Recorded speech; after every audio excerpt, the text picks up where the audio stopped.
Everyone, it's me from New York. As you know, coronavirus those days pervades the world and many governmental systems almost collapse.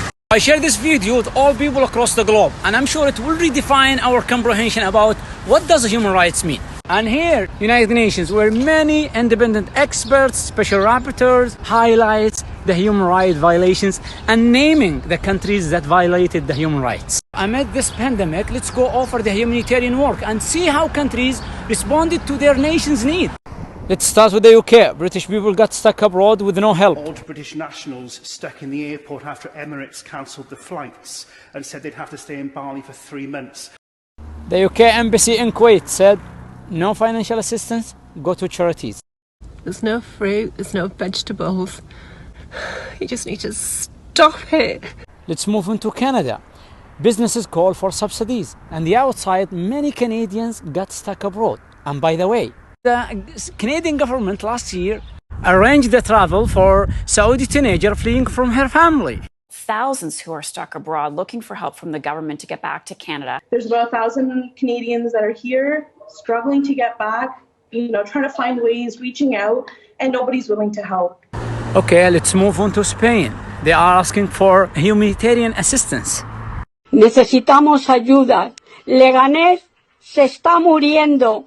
No hay sitio en el hospital. Esto es una vergüenza a nivel nacional.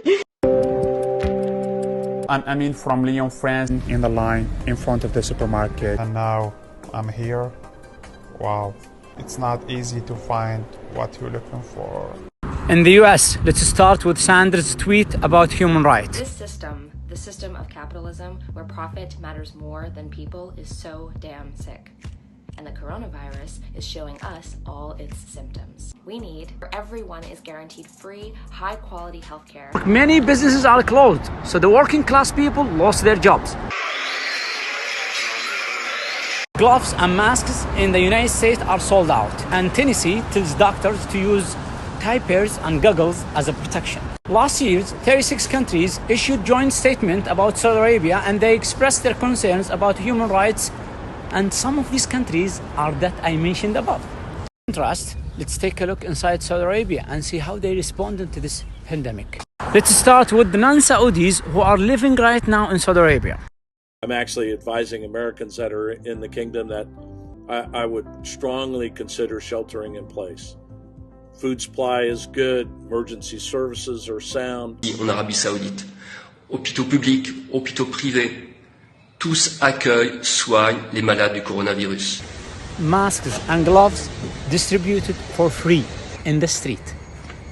All Saudis outside the kingdom hosted, isolated in comfort. See what our Saudi government provide us with 5 stars hotel full board free of charge. 코로나 때문에 힘들었지만 그렇지만 사우디아라비아 대사관들 아주 감사드립니다. I am Saudi.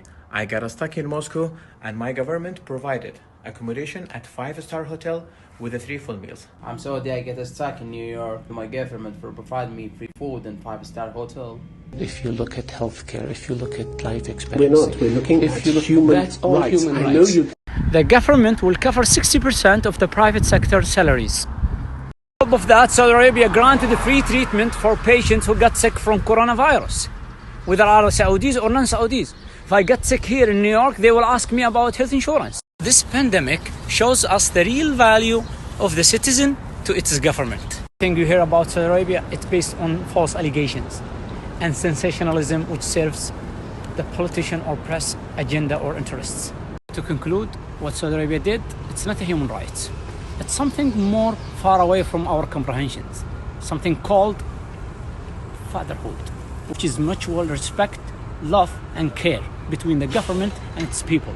And this should be taught next year here as a role model in the United Nations. Thank you.